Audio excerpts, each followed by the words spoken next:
ಸಮಾಜ ಕಲ್ಯಾಣ ಇಲಾಖೆಯ ಅಧೀನದ ಕ್ರೈಸ್ ವಸತಿ ಶಾಲೆಗಳ ಕಾಯಂ ಶಿಕ್ಷಕರು ಹಾಗೂ ನೌಕರರು ಹಲವು ಸೌಲಭ್ಯಗಳಿಂದ ವಂಚಿತರಾಗಿದ್ದು, ಈ ಹಿನ್ನೆಲೆಯಲ್ಲಿ ಬೆಂಗಳೂರಿನ ಫ್ರೀಡಂ ಪಾರ್ಕ್ನಲ್ಲಿ ಪ್ರತಿಭಟನೆ ನಡೆಸಲಾಯಿತು.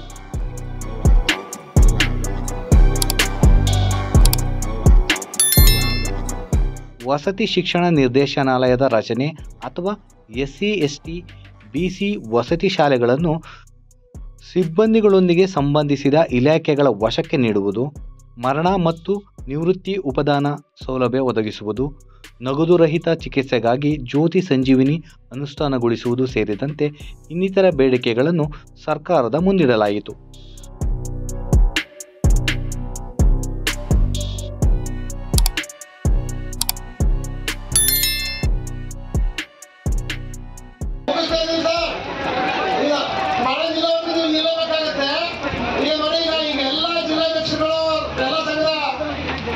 ಅಧ್ಯಕ್ಷಗಳ ನಿರ್ಣಯದಂತೆ ನಾವೇನು ಇಲ್ಲಿವರೆಗೆ ಹೋರಾಟವನ್ನು ಹಮ್ಮಿಕೊಂಡಿದ್ವಿ, ಆ ರೀತಿಯಾಗಿ ಈಗ ನೀವು ಪ್ರಿಯ ತಕ್ಷಣ ಎಲ್ಲರೂ ಕ್ರೈಸ್ ಆಫೀಸಿಯಲ್ ಟೀಮಿಂದ ಆಚೆ ಬರ್ರಿ.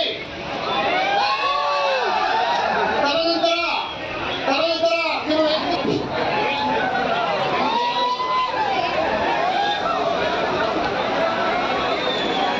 ಪುಟಾಣಿ ವಿಷಯ ಮಾಡಿ ಮುಂದುವರಿಸಿದ್ದಾರೆ. ನಾವೇನು ಹೋಗ್ಬೇಕಂದ್ರೆ ಅವ್ರ ನಿರ್ಧಾರ ಆಗಿರುತ್ತೆ.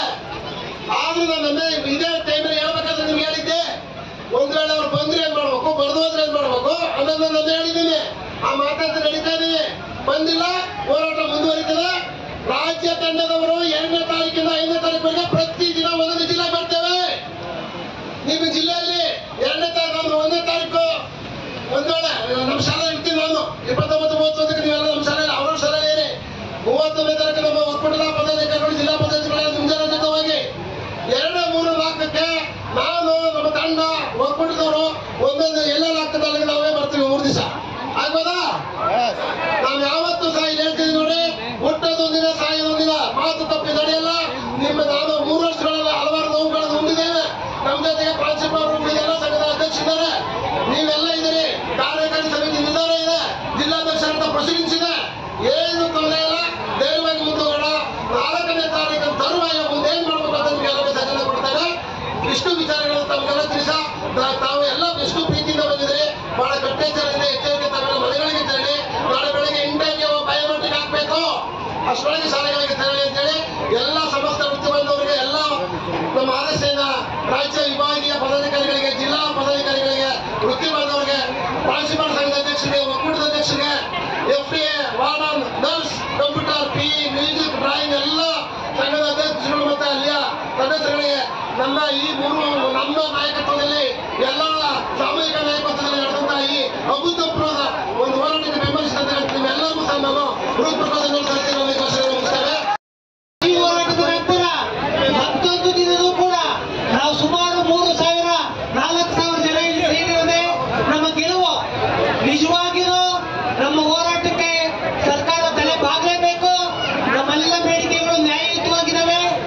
ಏನು ನಮ್ಮ ಅಧ್ಯಕ್ಷರು ರವಿಚಂದ್ರ ಕರೆ ಕೊಟ್ಟಿದ್ದಾರೆ, ಆ ರೀತಿ ಎಲ್ಲ ಜಿಲ್ಲಾದಲ್ಲಿ ಹೋರಾಟವನ್ನ ಮುಂದುವರಿಸಿ ಯಾವುದೇ ಕಾರಣಕ್ಕೂ ಮೀಸಲಾತಿಗಳಿಗೆ ಅವಕಾಶ ಕೊಡಬೇಡಿ. ನಾವೆಲ್ಲ ಒಂದಾಗಿರ್ಬೇಕು, ಅವಾಗ ಮಾತ್ರ ಗೆಲುವು ಸಾಧ್ಯ.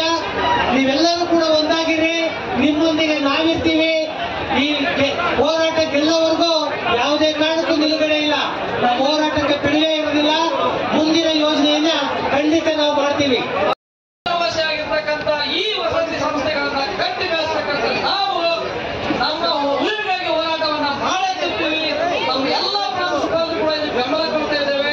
826 ವಸತಿ ಶಾಲೆಗಳಲ್ಲಿ ಯಾವುದೇ ಮುಖ್ಯಸ್ಥರು ನಿಮಗೇನಾದ್ರೂ ತೊಂದರೆ ಮಾಡಿ ನಮಗೆ ಕಮ್ಯುನಿಕೇಟ್ ಮಾಡಿ. ನಾವಿದ್ದೀವಿ, ಎಲ್ಲ ಅಧ್ಯಕ್ಷರಿದ್ದಾರೆ.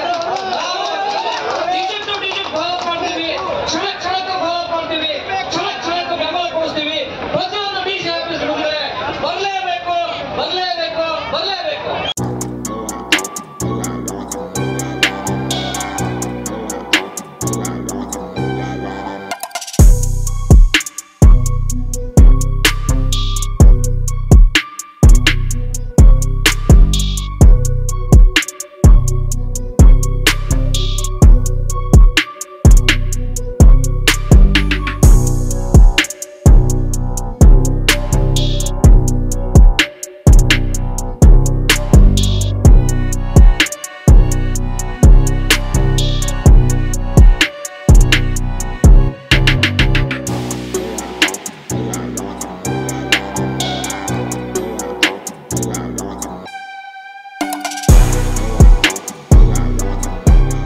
ಚಳಿ ಮಳೆ ಗಾಳಿಯನ್ನು ಲೆಕ್ಕಿಸದೆ ತಮ್ಮ ಬೇಡಿಕೆಗಳಿಗಾಗಿ ಹೋರಾಡುತ್ತಿರುವ ನೌಕರರ ಬೇಡಿಕೆಗಳ ಬಗ್ಗೆ ಸರ್ಕಾರ ಗಮನ ಹರಿಸಲಿ ಎಂಬುದು ನಮ್ಮ ಆಶಯ.